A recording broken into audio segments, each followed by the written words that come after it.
questions. Let me ask, does anybody need a copy of that sheet? If you will raise your hand, Bill is ready to serve. Now, I made a notation, Julie, that you took the last question last time. So that means,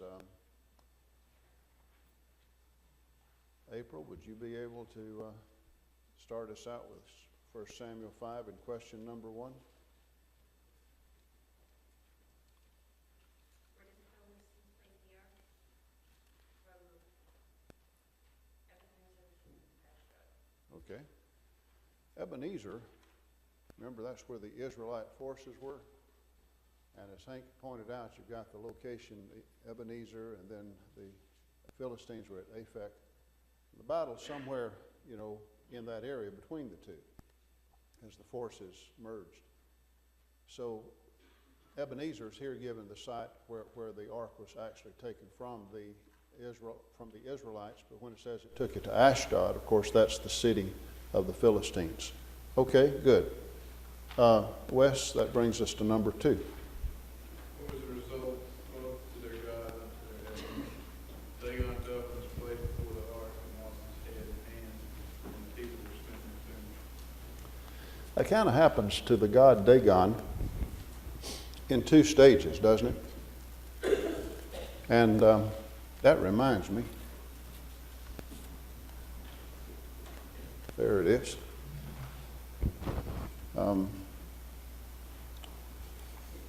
I think that our image of the God is up here pretty soon. This is an image of the God that we're talking about, Dagon.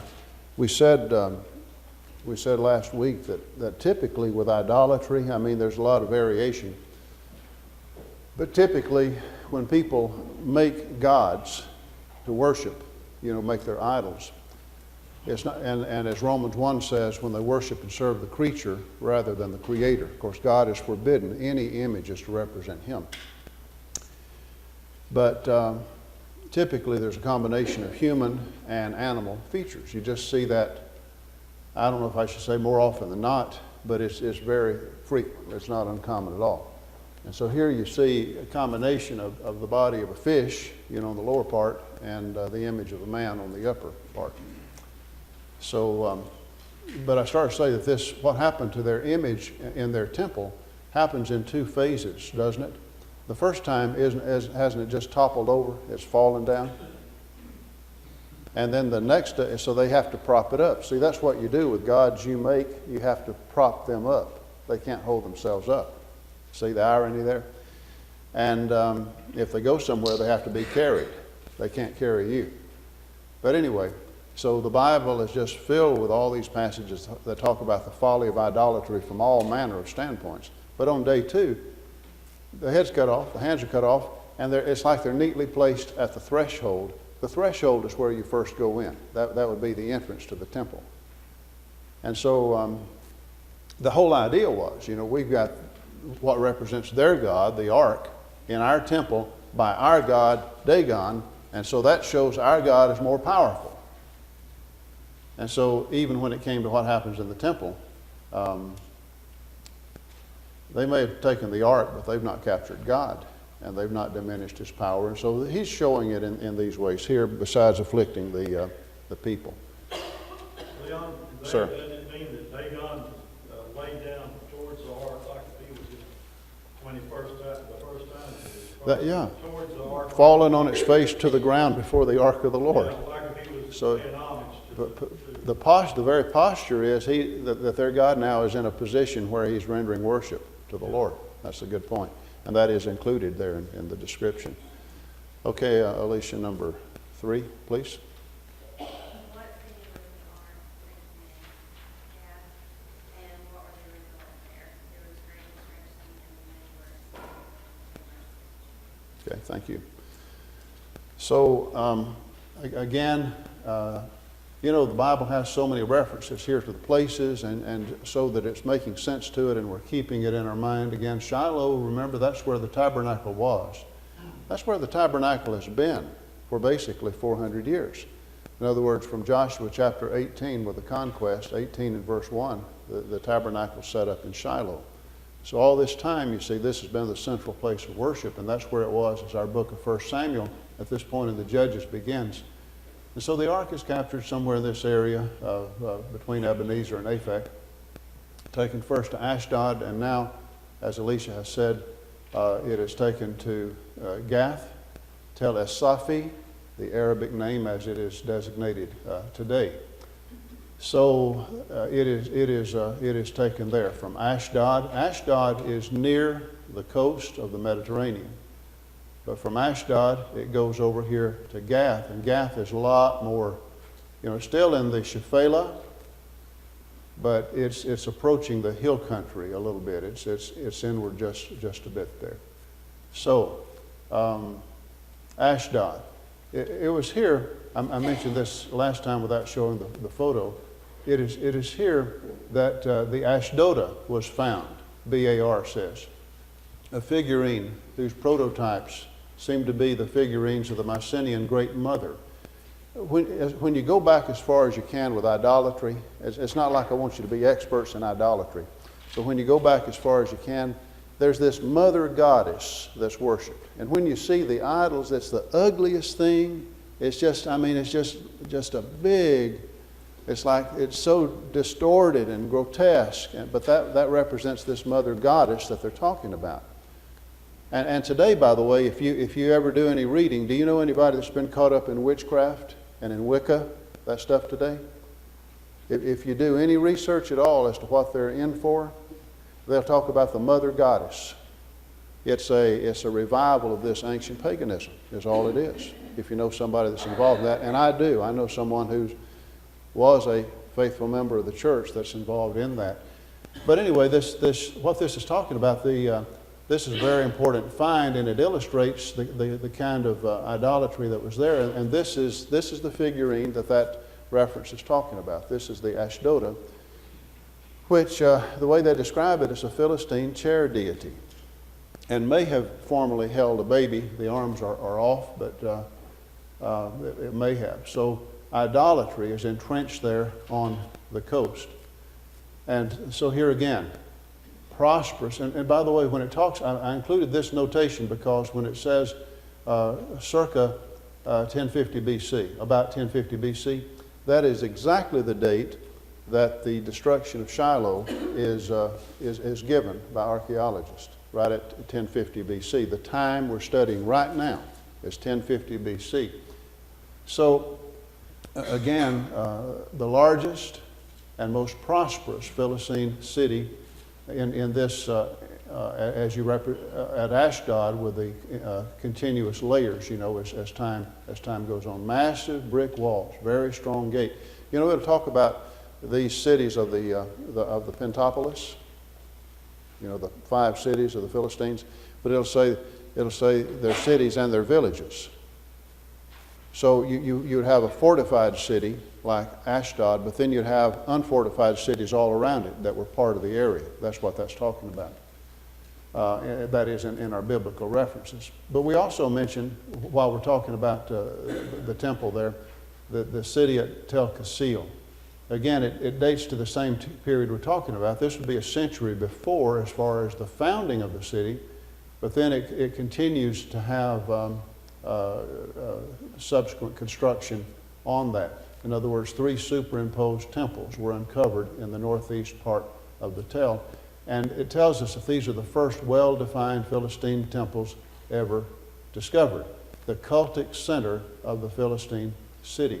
And I noticed in Bob Waldron's book, by the way, if you want a good source on 1 and 2 Samuel, you could do no better than to get Bob Waldron's commentary published by Truth. You can get it at CEI or any of the bookstores. It's about this thick. It's really fat. And it's a great resource. And he just covers it. And if you know him well, like so many of you do, when you're reading what he says, you can just hear him saying it, some of the expressions that are found there. But anyway, he makes this observation in his comments where we're at here, that archaeologists, and I misspelled that should be have now found an abundance of remains of Philistine temples. The plan of one of the best, the one at Tel Kassil within the city of Tel Aviv, is unlike any other in ancient Palestine. So because archaeologists are saying so much about that, and I've had the privilege to be there. I've mentioned a couple of times this very important Philistine excavation, because it's at the very time we're talking about, at the time of the Judges. And it illustrates the kind of thing that we're speaking of, with Dagon being inside here. Again, Tel Kassil, the area of the temples, they've identified where the altar was, things like that.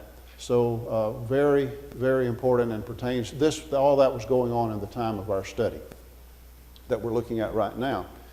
All of this at Tel Kassil and at Ashdod and these Philistine cities, they were well, highly populated, cultured, highly developed when all this is going on. So as I say, we've moved here from Ashdod to Gath. By the way, who else was from Gath that you know? Goliath was from Gath. And there was a very loyal soldier of David. Yeah, but he's not from Gath. A very loyal soldier of David that was from Gath. His name is Ittai. I-T-T-A-I. You know, you're going to have a baby, that'd be another child's name to keep in mind, Ittai. But what he's called is Ittai the Gittite. That kind of has a nice ring to it, Ittai the Gittite. But a Gittite is a resident of Gath. That's all that means. And he's the one that when David had to flee during Absalom's rebellion, Ittai went with David. And David said, "Listen, you're a foreigner. You go back to your people. You don't have to do that." And Ittai says, "Wherever you go, to death, for life, wherever, I'm with you." So he went with him. So Ittai was from Gath. Ittai the Gittite. We'll read about him later. What's our next question? Number 4 is our next question.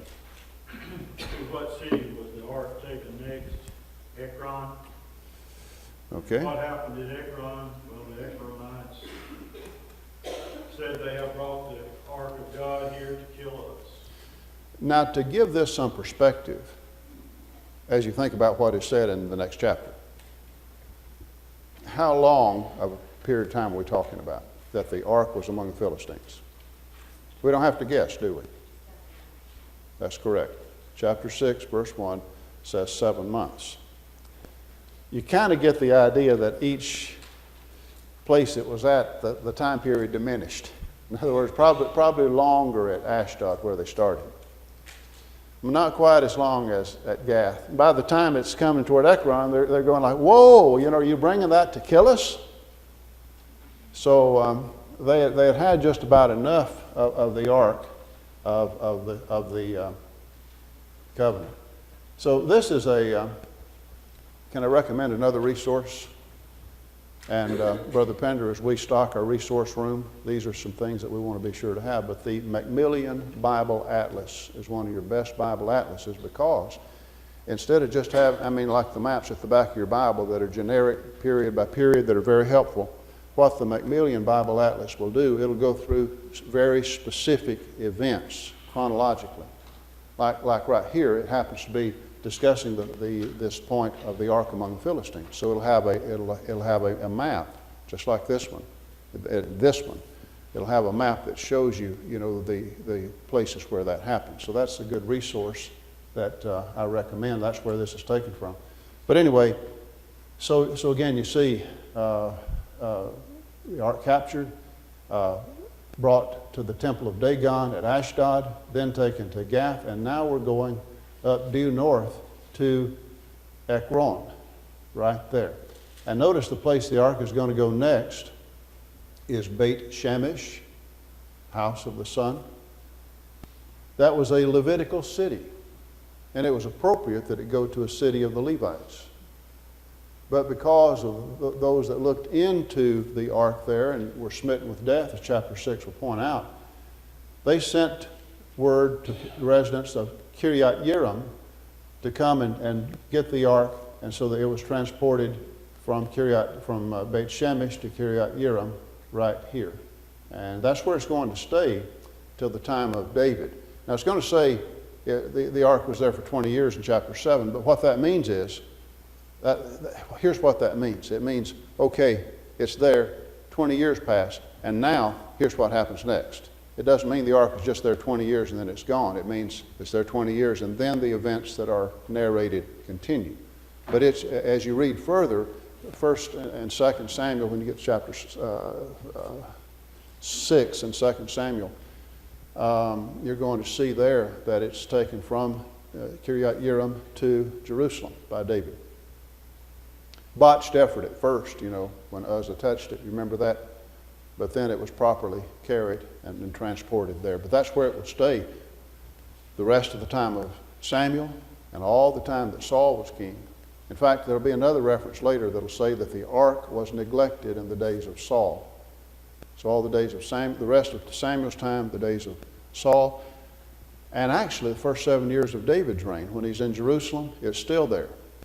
But then when he conquers, the first 7 years of his reign, he's just in Hebron, but then when he conquers Jerusalem in 2 Samuel 5, and he's king over all of Israel, he's already reigned 7.5 years, but then that's when the ark is moved. So it's going to stay there. Okay, so let me see. Darrell, I've written your name down as the last question. At the end of class, if you don't have the other sheet we passed out, Cheryl, that will be chapter 7, 8, and 9 on that next sheet. We'll see that you get that at the end of class.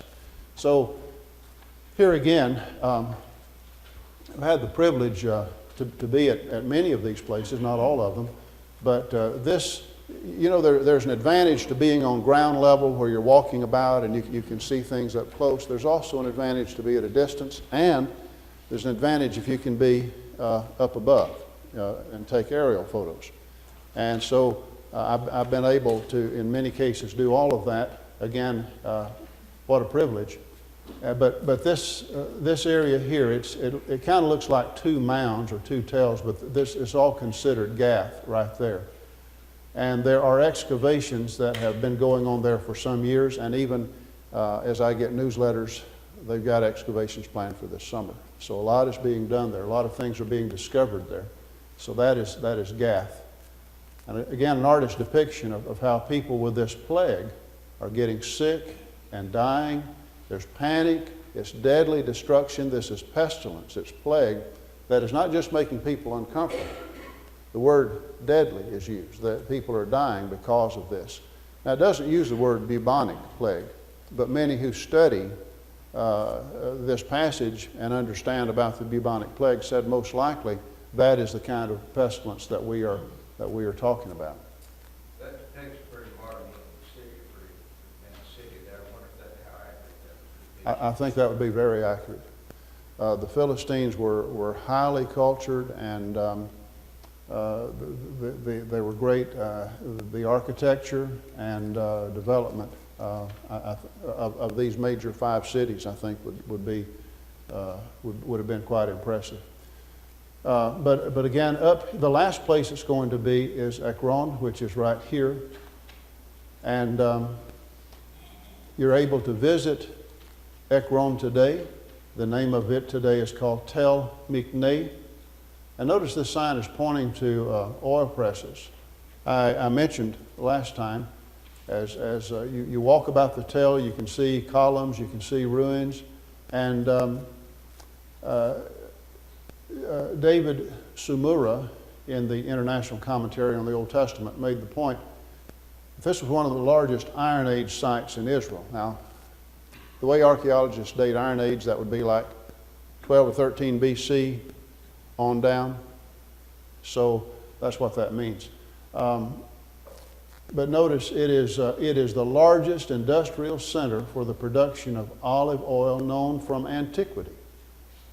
So this was not only a major city, a large city, but it is the largest city or the largest producer of olive oil known in antiquity. And today when you go there, there are just these remains of olive presses, vats. I mean, it's just all over the place. There's a lot of them. And this is an area that's not even been that well excavated. I mean, you can see it's just all grown up, and you walk there, you got to watch your footing, and there's briars and stuff around that'll poke you.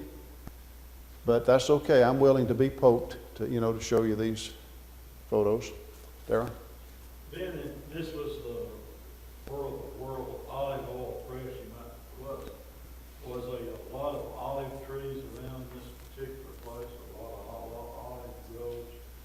Olives just grow all over Israel. It's well suited for that, even I mean, today. in the picture you showed us, it didn't show very much of olives. Well, that's today, you know.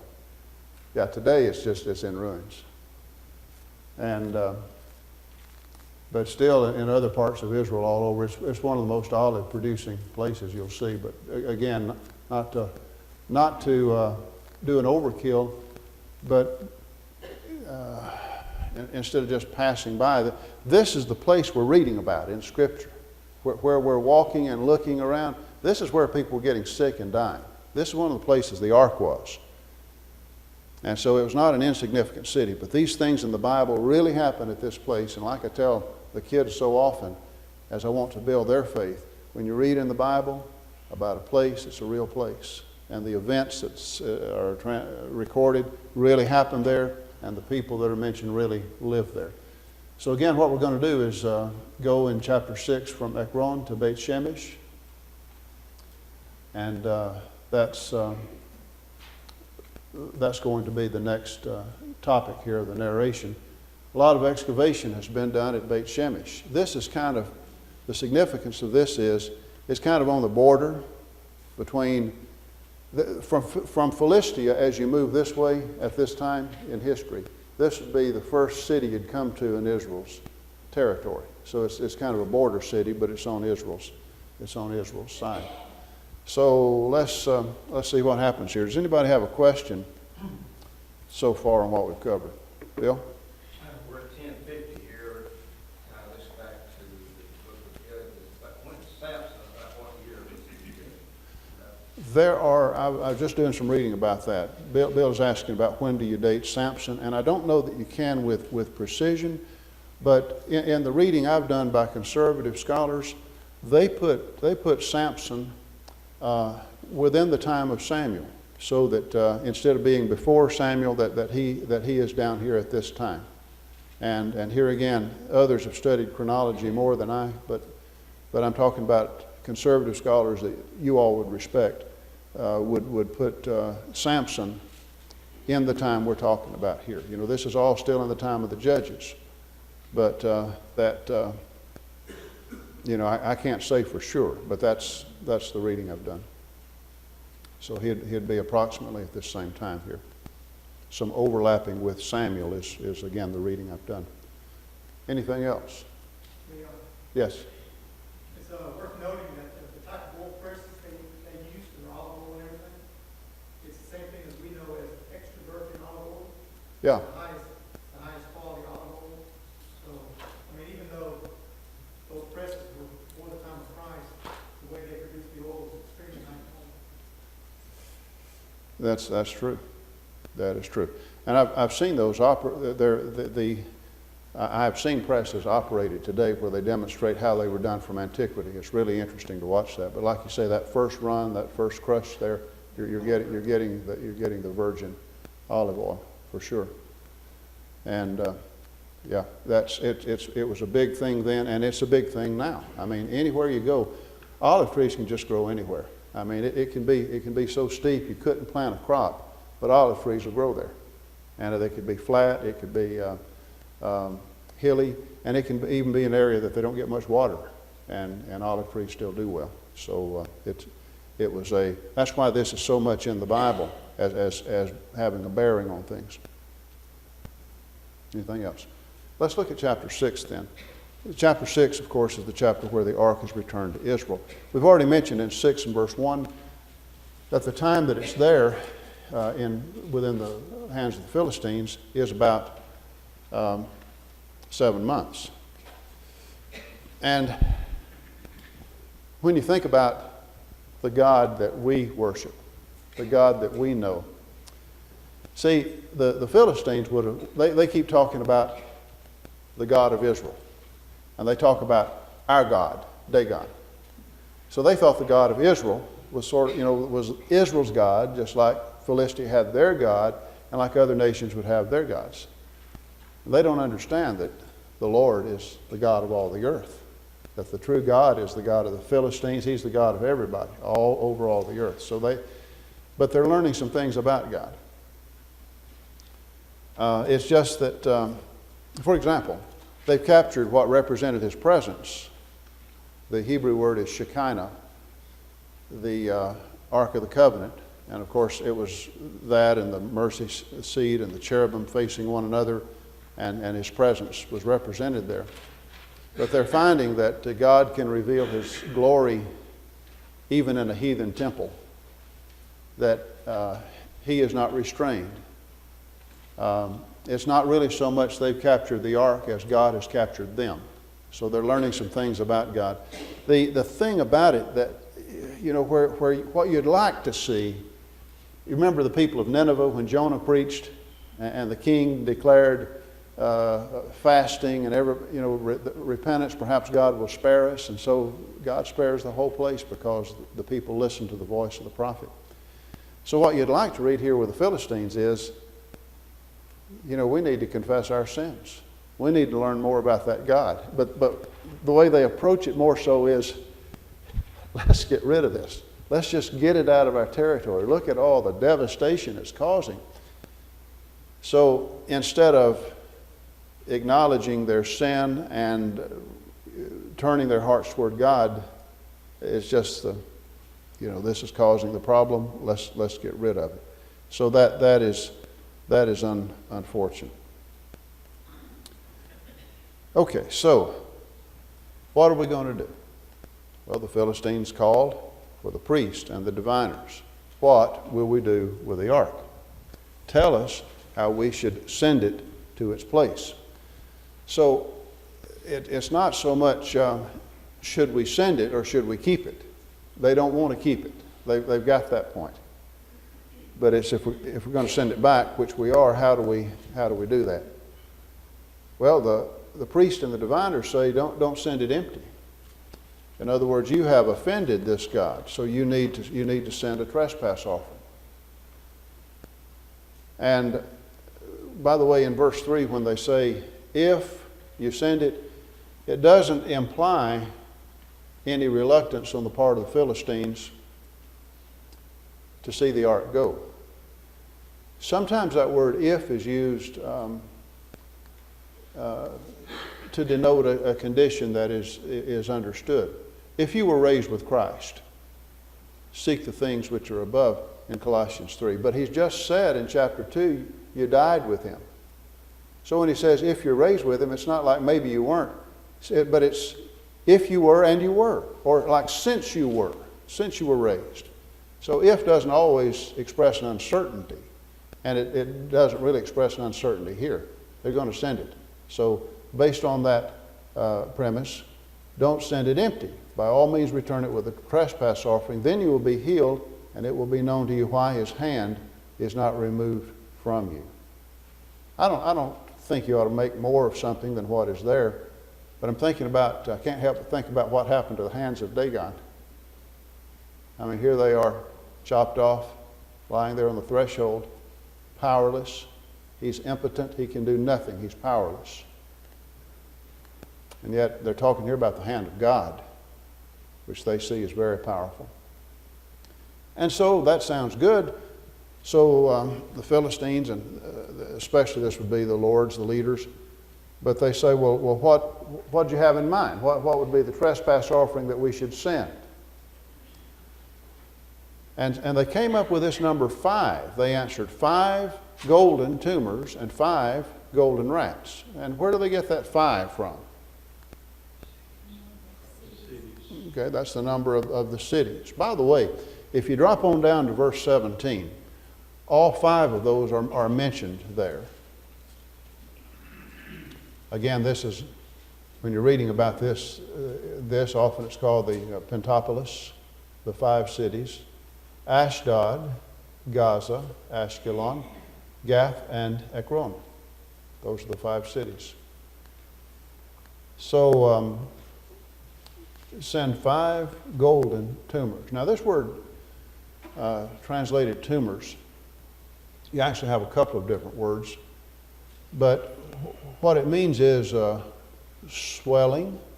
One of the words is we could transliterate it O-P-H-E-L, Ophel, and sometimes that is used to refer to a hill, Like there in Jerusalem, it'll talk about building the Ophel, which was apparently north and east of the palace, of David's palace in Jerusalem. So sometimes it just means a hill. So we're talking basically about a swelling like a tumor would be in that category. So I mean, what shape it took, I mean, I don't know. I don't know. Did it look like a loaf of bread or something? I don't know. Just, you know, a swelling, a mound, a hill kind. But anyway, there's 5 of them. Now, why do you think they're made out of gold? Why not make them out of clay? They're sending this to their God. And so it is elaborate. In fact, it would be enormously elaborate. You know, 5 golden tumors. And then, what else besides the tumors does it say? Yeah. You know, your versions are nice. They say mice. Mine calls them rats. Rats. And I'm not afraid of rats, but I don't like them. I do have an aversion to them. Did I ever tell you about the time that, did y'all see on the news yesterday about Mariupol receiving those rockets and several people dying in the port city by the Russians? Did you see that? I've been there, as you know, in the Ukraine. And anyway, Jim Deason went there one time on a trip when Matt Duggan was there. And he was staying on he had brought this little cot to sleep on because Matt just had a little apartment. And during the night, Jim woke up because he felt something wet on his forehead. And he looked up and he said there was the biggest rat. He said it was big as a possum right there on his face. Scared him to death. Well, we're talking about rats, probably big rats. You know, that when you think in terms of I think of 2 things. You think of the carrier of the plague. You know, it's well known that rats do that. But then also when there is pestilence and when there's death and people aren't picking up garbage and stuff like that, what do you have? Yeah, and you got a lot of rats running around. See what I mean? So they're associating the rats, see, with with what has happened. I mean, they're not pulling this stuff out of thin air. You know, one represents the tumor, the effect on the bodies of the people, and the other has something to do in their understanding. I mean, they don't know about DNA and they don't know about, you know, scientifically about germs, but they know enough to associate the rats with these tumors and the plague and pestilence that people are getting. So there's 5 golden rats too that are mentioned here. So again, there are 5 Philistines. Remember when, Bill, you were talking about Samson a while ago. Remember that when they tried to find through Delilah the source of his strength, remember that there were 5 lords of the Philistines, each of which offered her 1,100 pieces of silver. And so that would be yet another reference to this. So these 5 major cities plus the territories and villages around. And so that's what was made. So they were going, that was the thing that they said you should do. And then it says, and you shall give glory to the God of Israel. Perhaps he will lighten his hand from you. And it says, from you and from your what? Your gods. And from your land. So they're seeing that it's not just the people, it's the land and their gods that have been plagued. I found that pretty fascinating, that they're recognizing that Yahweh, the God of Israel, has extended his hand against their God, or their gods, as he says. But then there's another warning that I find interesting. Why do you harden your hearts? In other words, that'd be another say, don't do this any longer. 7 months is enough. As the Egyptians and Pharaoh hardened their hearts when he did mighty things among them, and did they not let the people go that they might depart? Now that's not the first time Israel has been mentioned. Remember, Hank, when you were teaching and talking about the battle that took place, and reference was made by the Philistines in chapter 4. They say these are the gods who struck the Egyptians with all the plagues in the wilderness.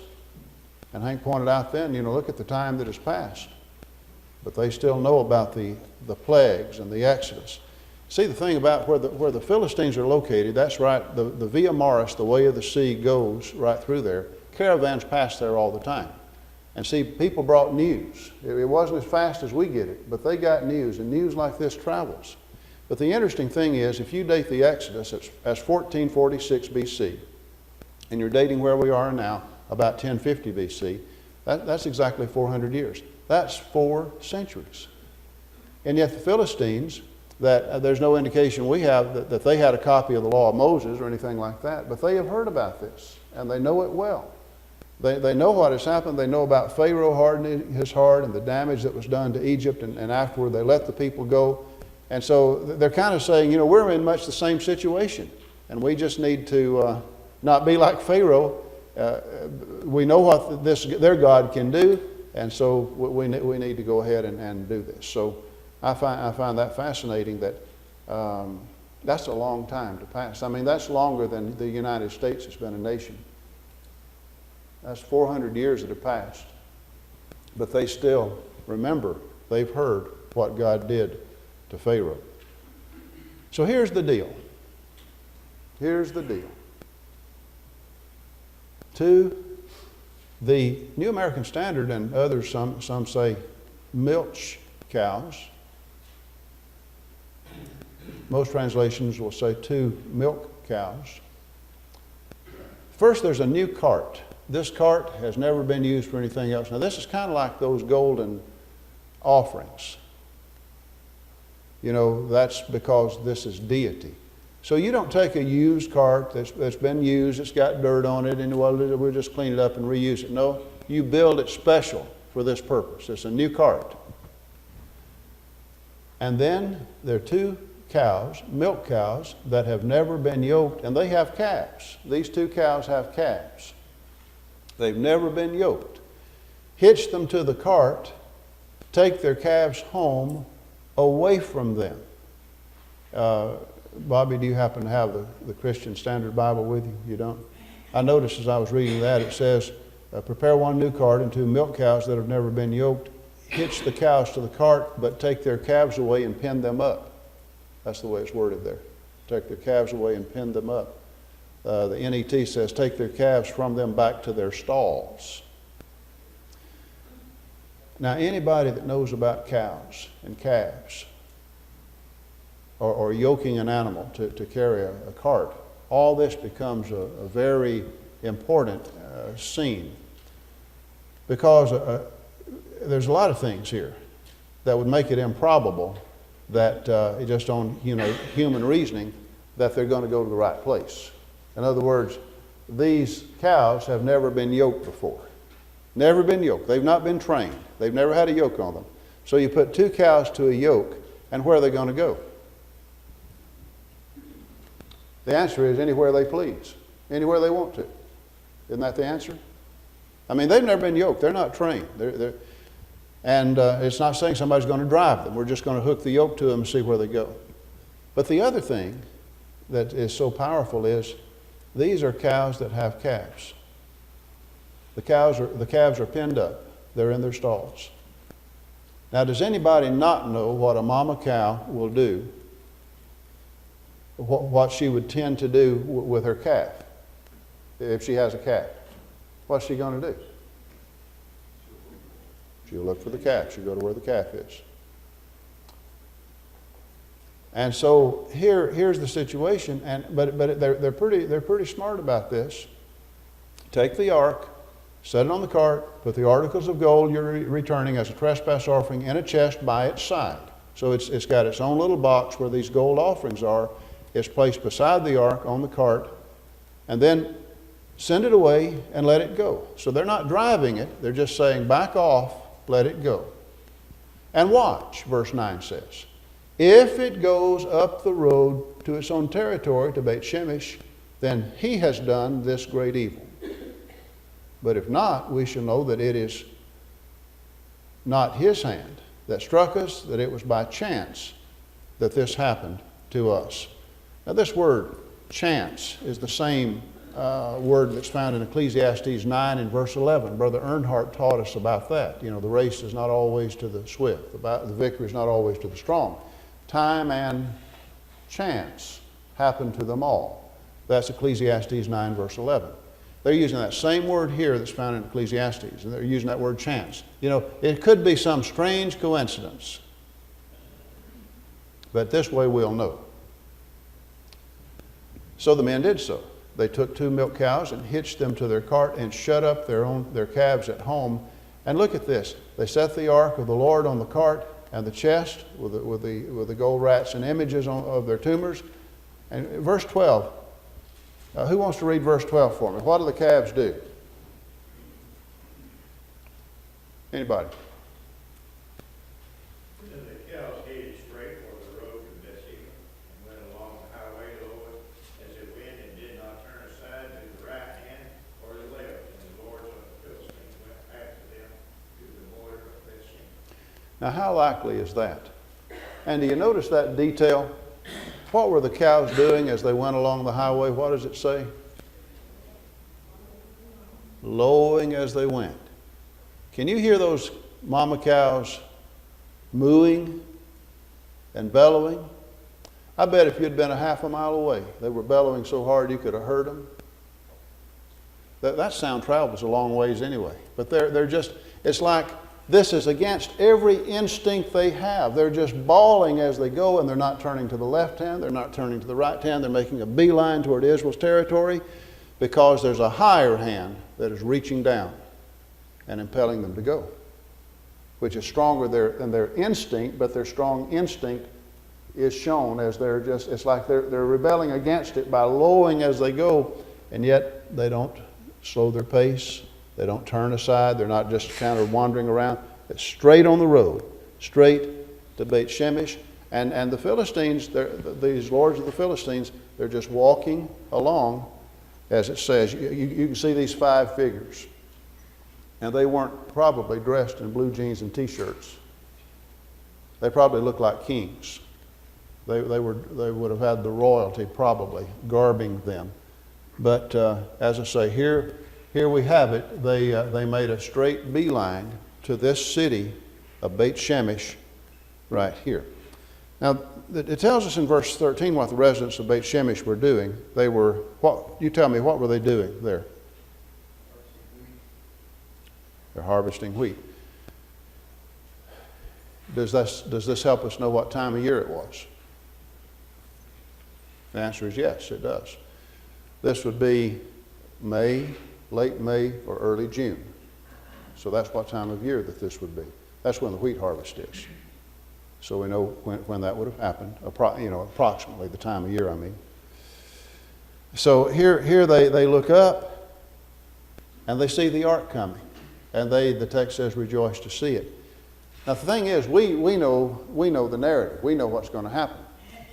But the thing you always want to do in your Bible study is try to put yourself in the position of the people that this is happening to and see it from their eyes and see what it meant for them. And 7 months is a pretty long time. We've talked about how long it was among the Philistines. If you had heard that Shiloh, remember last time we spent the first part of the lesson looking at passages in the prophets and Psalms about Shiloh's destruction. So Shiloh is just wiped off the map. It's destroyed. God has allowed the Philistines to destroy Shiloh. Month goes by, next month goes by, another month goes by. See, by this time,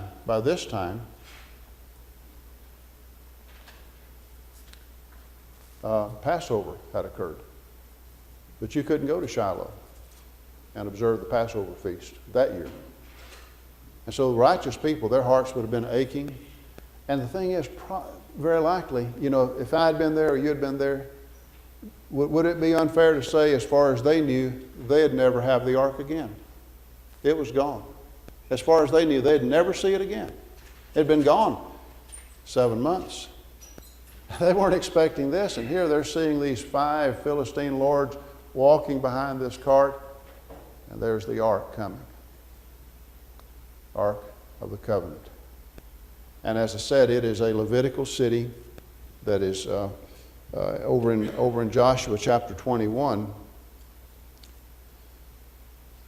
in Joshua 21, you have the cities of the Levites listed. You remember how Joshua shows the conquest and then the division of the tribes, the land among the tribes? But Levi is kind of saved for last because they didn't get a tribal allotment. They got these 48 cities, 42 plus 6 cities of refuge.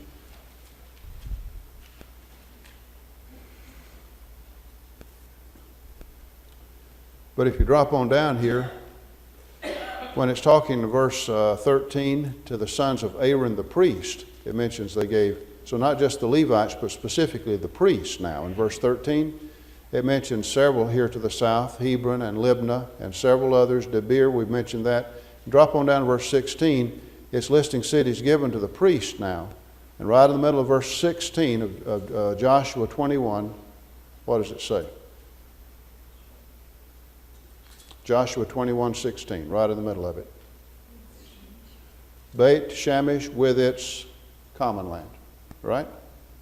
So these were given, verse 13 says, to the children of Aaron the priest. The whole chapter is talking about different families of the Kohathites and different ones and all the Levites, but specifically, this was a priestly city. Not only Levitical, the generic, but the priest. So it's appropriate that that sounds fitting, doesn't it? That the place it goes to is a priestly city. We can go back to Joshua 21, verse 16, which you could write in your margin right here, if you wanted to. Joshua 21:16, right beside verse 12, if you'd like to. But the thing is, it's not going to turn out too good. But getting ahead of ourselves. The cart came, verse 14, to the field of Joshua of Beit Shemesh and stood there. Now here again, what I visualize is the oxen, the cows have not stopped at all. They've just kept walking, not to the left, not to the right. They've not stopped on the road. They just keep walking. They get to Beit Shemesh and get to this spot designated, then they stop. Well, how do they know to stop? Well, God made them stop there. So the place where they stopped, there was a large stone. And this is what we call an impromptu altar. Because what happened is they split the wood of the cart and offered the cows as a burnt offering to the Lord. Notice it mentions in verse 15, the Levites took down the ark of the Lord. Well, where do they come from? Well, you see the value now of connecting this with Joshua 21, because this is a priestly city. There were Levites there. So you don't have to go and get some Levites somewhere else. The Levites were there. So they took the ark and this container that had the offerings, and put them on the large stone, and then the men of Beit Shemesh offered burnt offerings and sacrifices that day. Now the Philistines have stayed there all that time, these 5 lords. And so it says in verse 16, when the 5 lords of the Philistines had seen it, they returned to Ekron the same day. So the city we were just at, they went right back to that. That's where they'd come from. That was the last city where the ark was. So that's where they returned. But they stayed there. They saw the ark had gone there, and they couldn't go back and say, well, this, I'm still not sure about this. They could say, no, it's back in its rightful place. And so they witnessed this whole thing and then went back.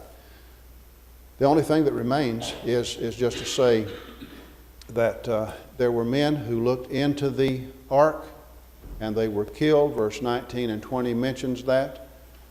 And then last of all, then, the ark is sent to Kiryat Yearim. And I do have a photo of that location, which is right here. And notice reference is made to Abinadab on the hill. So this spot right here, that's where the ark would be for those many years, from this point in 1 Samuel 6 to 2 Samuel in the days of David in 2 Samuel 6. Have you rung the bell yet, Joe? So, by the way, does anybody need the next sheet of, 7, 8, and 9? Does anybody need that? If you raise your hand, Bill will serve you during the break here.